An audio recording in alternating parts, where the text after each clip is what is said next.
Hello friends, मैं फिरदौस सिद्दीकी आपका स्वागत करता हूं अपने यूट्यूब चैनल फिरदौस क्लासेस पर। फ्रेंड्स, आज हम क्लास 9 की प्रश्नावली 1.1 को करेंगे। शुरू करते हैं फ्रेंड्स। उसको करने से पहले हमें कुछ परिभाषाएं याद रखनी होंगी जो कि मैं बोर्ड पर लिख रहा हूं। नंबर 1, प्राकृत संख्या।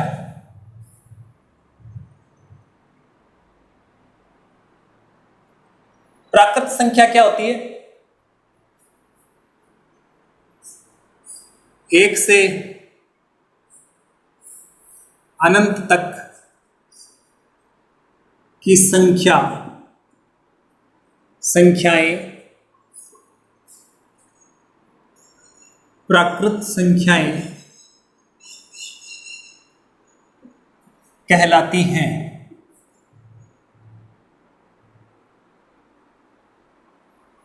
दूसरा, प्राकृत के बाद पूर्ण संख्या। अब देखो, प्राकृत संख्या का एग्जाम्पल देता हूं मैं आपको। कहां से शुरू होगी? एक से शुरू होगी। 1, 2, 3, इसके बाद आगे अनंत तक, जहां तक गिना जा सके। ठीक है ना? जहां तक हम गिन सकते हैं वो सब अनंत तक हो जाएगी अपनी। अब पूर्ण संख्या क्या होती है? 0 से लेकर 0 से अनंत तक की संख्याएं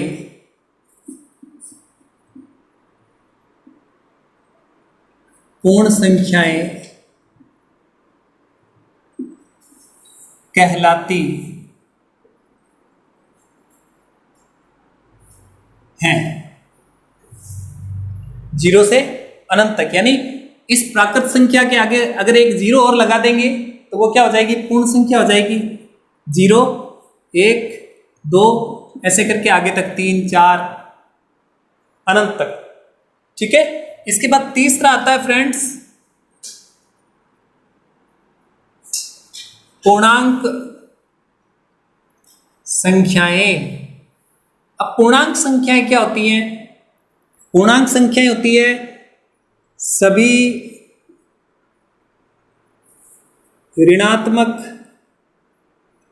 व धनात्मक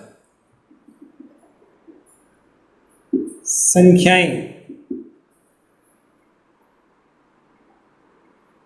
मिलकर पूर्णांक संख्याएं कहलाती हैं। ये हो गई पूर्णांक। इसके बाद आता है अभाज्य संख्याएं।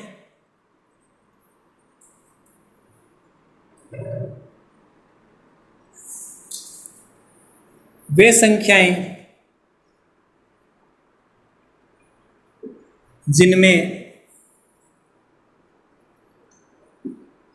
एक का व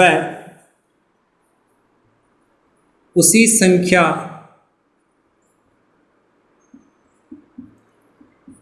का भाग जाता है अभाज्य संख्या।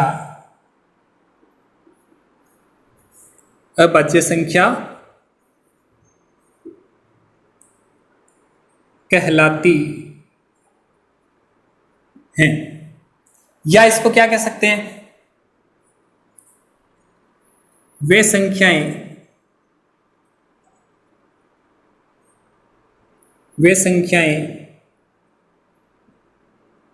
जो एक व स्वयं, यानी खुद से, एक से और खुद से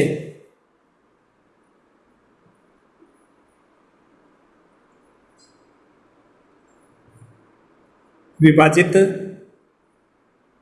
होती हैं, अन्य संख्या से नहीं,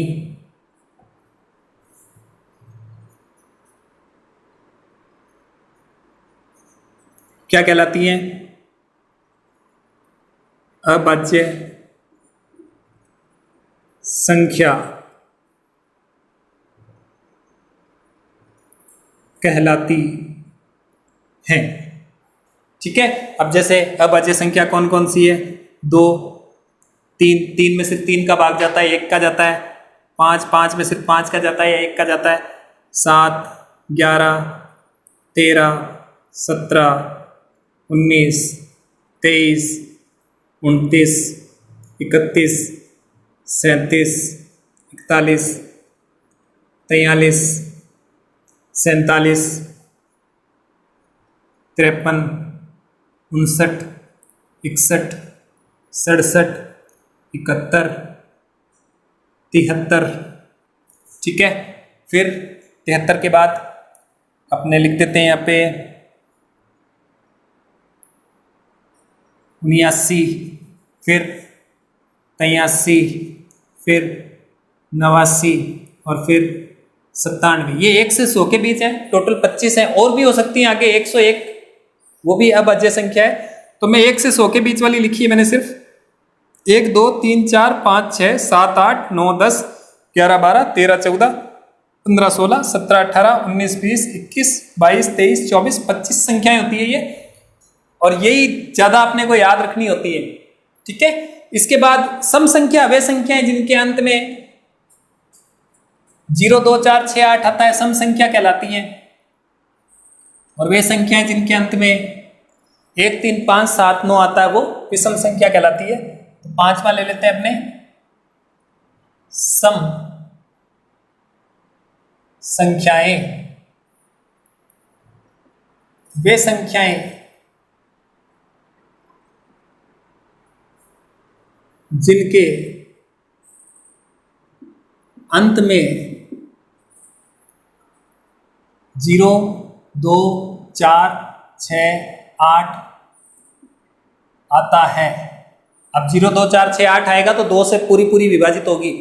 आमतौर पर क्या याद करते हैं? आमतौर पर ये याद करते हैं कि वे संख्याएं जो 2 से विभाजित होती है, बहुत बड़ी संख्या दे दे और उसमें 2 का भाग दे करके थोड़ी देखेंगे। तो अपने को सिर्फ लास्ट में देख लेना है कि लास्ट में क्या दिया हुआ है। 0 दिया हुआ है, 2 दिया हुआ है, 4 दिया हुआ है, 6 दिया हुआ है, 8 दिया हुआ है, तो वो सम है, डेफिनेटली वो सम है। जैसे कि एक कुछ उदाहरण देता हूं मैं, आता है सम संख्या कहलाती है। उदाहरण दें अपने, जैसे 5, 7, 4, 6, 3, 1, 2, 9, 4। अब इसमें 2 का भाग देने की जरूरत नहीं है, आप लास्ट में देख लो क्या है। 4 है तो ये सम संख्या है। इसी प्रकार से 8, 1, 0, 7, 5, 3, 6, 2, 9, 1, 0। अब ये लास्ट में 0 है तो ये सम संख्या है। इसी प्रकार से अब विषम संख्या लिखें अगर अपने, विषम संख्याएं वे संख्याएं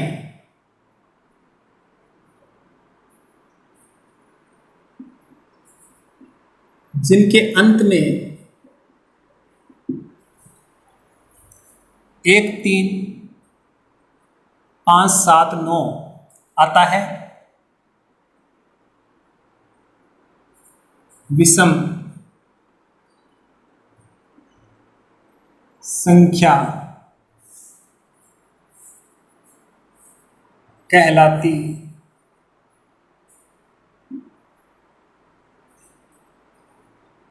है। अब इसके बाद आएगा फ्रेंड्स परिमेय और अपरिमेय। विषम के भी उदाहरण अगर आप देना चाहो बिल्कुल दे सकते हो, ठीक है ना।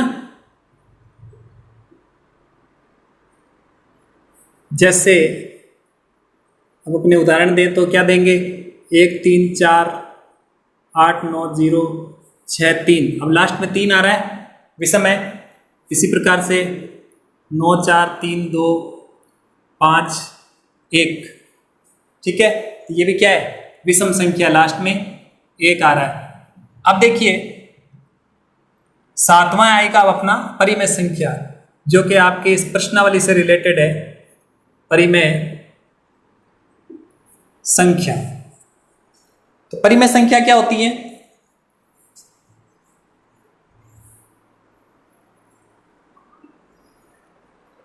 वे संख्याएं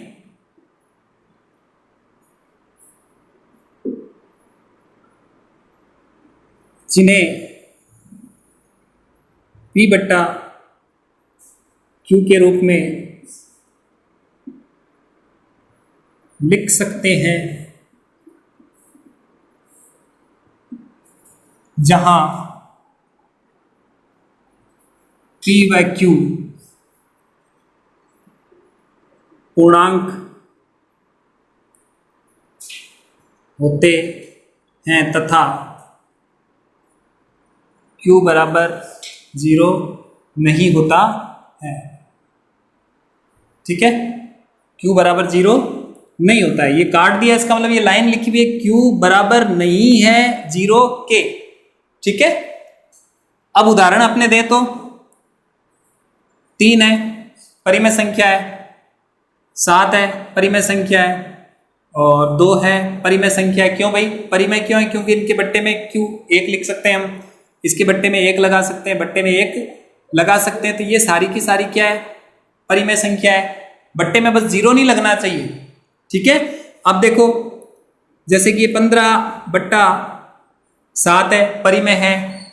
ठीक है, -16 बट्टा 3 है, परिमेय है, और 3 बट्टा -4 ये भी परिमेय, यानी माइनस की भी हो सकती है, वो कोई दिक्कत वाली बात नहीं। पूर्णांक, पूर्णांक क्या होते हैं? सभी माइनस की और सभी प्लस की संख्याएं पूर्णांक कहलाती हैं। तो दोनों जो है वो पूर्णांक होंगे, प्लस के भी हो सकते हैं और माइनस के भी हो सकते हैं। इसमें वो बाउंडेशन नहीं है कि अपने यहाँ माइनस नहीं लगा सकते या प्लस नहीं लगा सकते, लगा सकते हैं, बिल्कुल हो सकता है।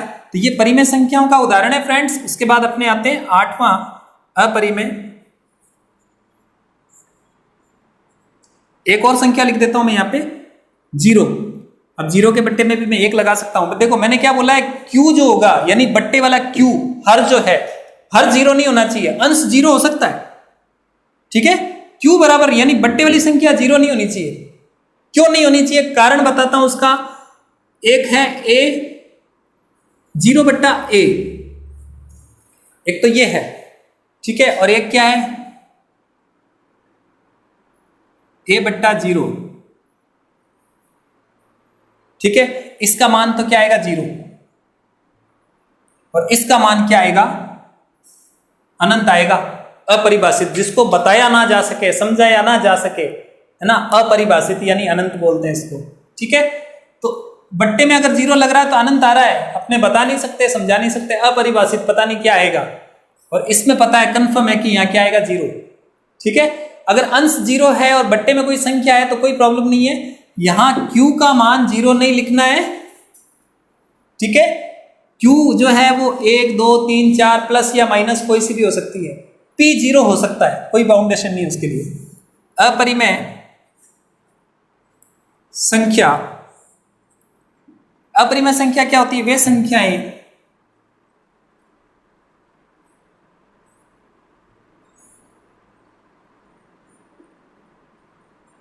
जिन्हें P बट्टा Q के रूप में नहीं लिख सकते,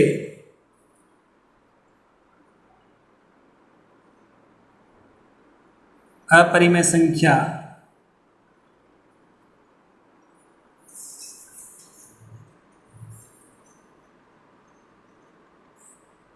कहलाती हैं, जहां P व Q, इसमें ये लिखने की जरूरत आपको नहीं पड़ेगी, इतना लिख दोगे तो भी चल जाएगा भाई। P बट्टा Q के रूप में अपने इसको नहीं लिख सकते, अपरिमेय संख्या कहलाती है। जैसे 1 पॉइंट, ठीक है, क्या आएगा?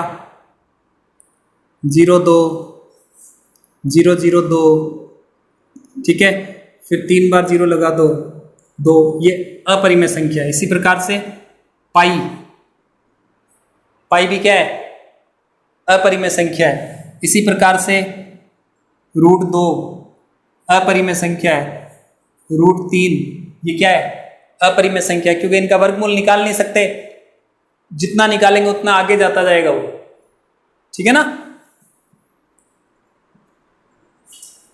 अनवसानी अनावर्ती यानी अशांत अनावर्ती होगी, अशांत दशमलव प्रसार होगा, अनावर्ती यानी आगे पीछे कुछ भी आ सकता है उसमें। तो ये अपरिमेय संख्याओं के उदाहरण है। अब मैंने इसको अपरिमेय क्यों बोला, देखो पॉइंट के बाद 0 2 आया, फिर यहाँ 2 बार 0 फिर 2 आया, फिर यहाँ 3 बार 0 आया फिर 2 आया, यानी ये बढ़ते जा रहे हैं। अगर यहाँ सिर्फ 0 2 0 2 और 0 2 आता रहता तो इसका मतलब इस पर बार लग जाता, 0 2 बार बार आ रहे हैं, तो ये शांत दशमलव प्रसार अशांत, लेकिन आवर्ती आ जाता अपना, ठीक है ना, अशांत आवर्ती वाला हो जाता।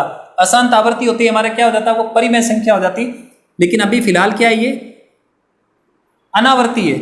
आवर्ती और अनावर्ती क्या होता है, आवर्ती यानी पॉइंट के बाद वाली संख्या बार बार वैसे ही रिपीट होती है, जैसे ये 0 2 है, अब 1 0 और 1 2, फिर 1 0 1 2, एक बार 0 एक बार 2 होता तो ये आवर्ती हो जाता। लेकिन ऐसा नहीं है, 1 0 फिर 2, फिर 2 बार 0 फिर 2, फिर 3 बार 0 फिर 2, तो ये अनावर्ती हो गया, ठीक है। तो ये अपरिमेय संख्या वाला भी अपने डेफिनेशन हो गई। अब फ्रेंड्स इसका जो प्रश्न है पहला वो अपने करते हैं। पहले प्रश्न में अपने को क्या दिया है, पहले प्रश्न में हमें दिया है कि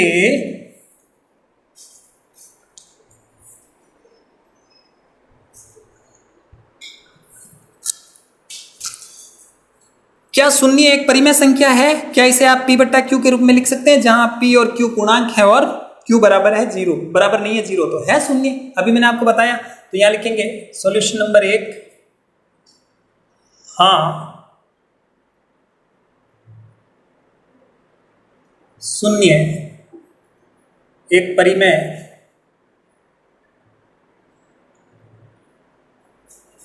संख्या है और हम इसे p बट्टा q के रूप में लिख सकते हैं,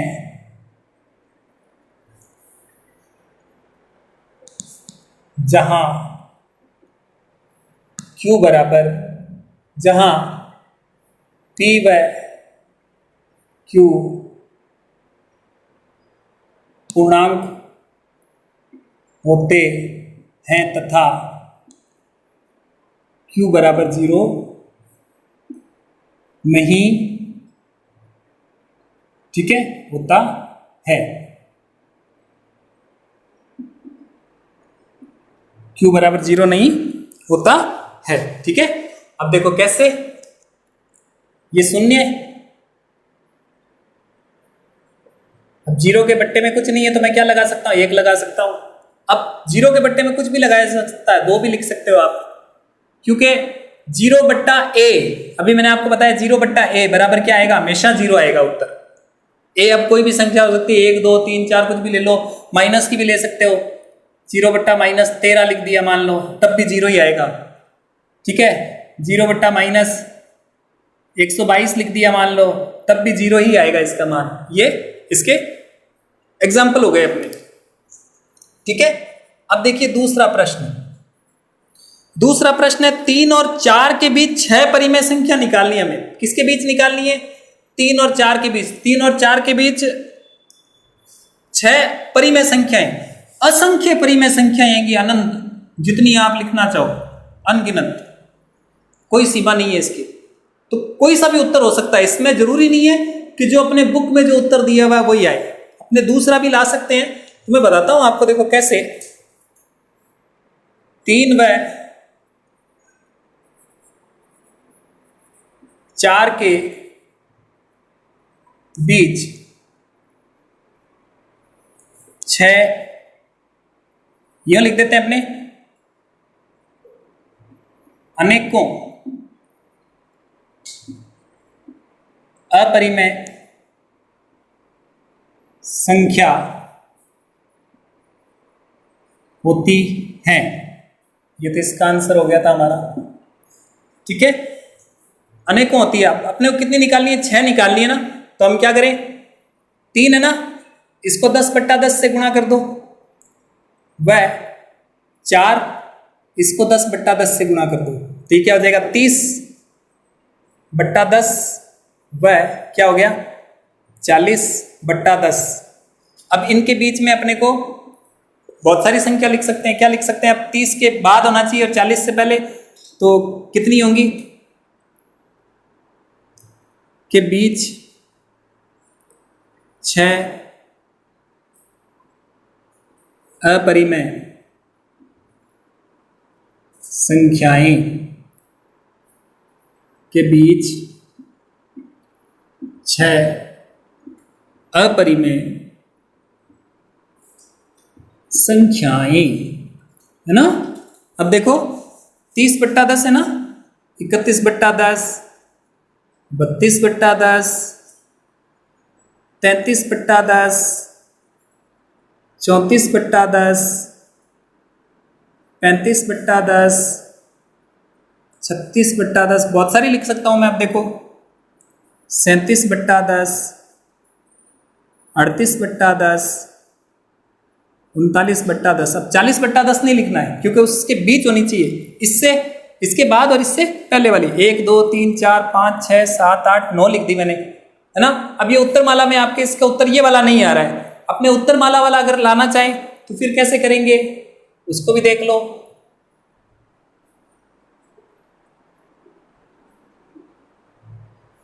अब जैसे सिंपल सा दिया हुआ है 3 व 4, इसके बट्टे में कुछ है क्या, है ना। 3 और 4 के बट्टे में यहाँ पे कुछ भी नहीं है, तो हम सीधा क्या करेंगे, कितनी निकालनी है, 6 परिमेय संख्याएं। इसका दूसरा पैटर्न बता रहा हूं मैं इसी का। 3 व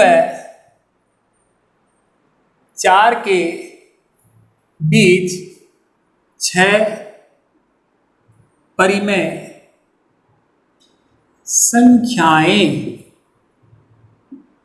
कैसे निकालेंगे, 6 निकालनी है ना, तो इन दोनों को 6 निकालनी है, नहीं 6 + 1 7, 7/7 से गुणा कर देंगे। जैसे ये 3 है, इसको भी 7/7 से गुणा कर दो, और ये 4 है, इसको भी 7/7 से गुणा कर दो। तो देखो बट्टे में कुछ नहीं, 1 लगाया, है ना। 3 × 7 = 21/7 व 7 × 4 = 28/7। अब इनके बीच लिख दो अपने, कितनी लिखनी है, 6 लिखनी है। 6 लिख दो, आ जाएगी आपकी एग्जैक्ट 6 आएगी, 6 से ज्यादा नहीं आएगी। अब के बीच 6 परिमेय संख्याएं, के बीच 6 परिमेय संख्याएं 21/7 और 28/7। तो देखो 22/7 21 के बाद आता है, 23/7,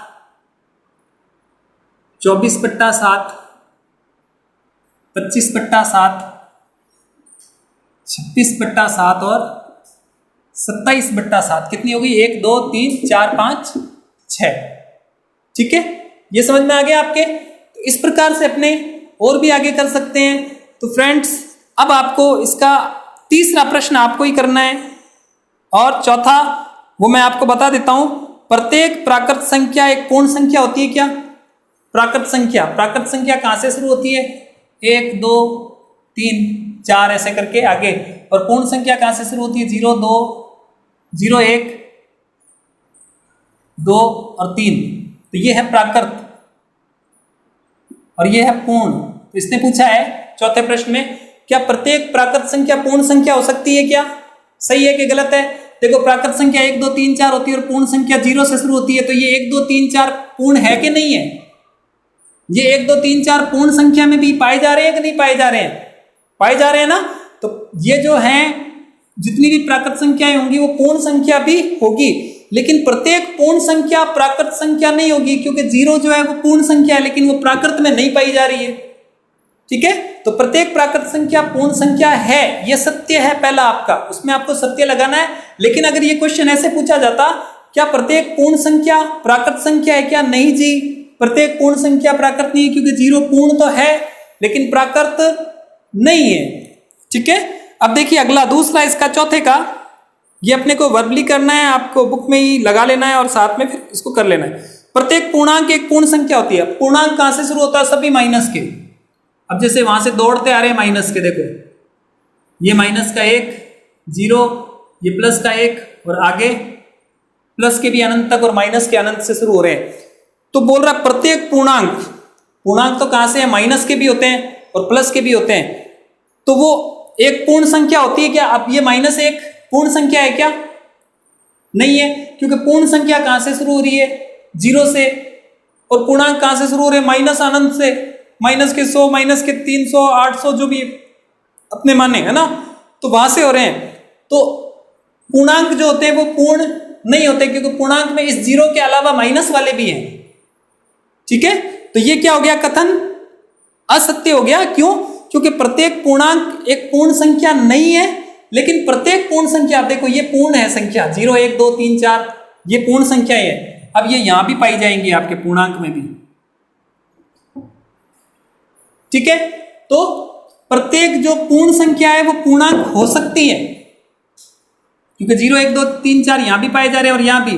यानी ये तो पूर्णांक ये जो पूर्ण है, प्रत्येक पूर्ण संख्या में पूर्णांक तो हो सकती है, लेकिन प्रत्येक पूर्णांक जो होंगी वो पूर्ण संख्या नहीं होंगी, क्योंकि पूर्णांक में माइनस वाले भी पाए जाते हैं, पूर्ण में नहीं पाए जाते।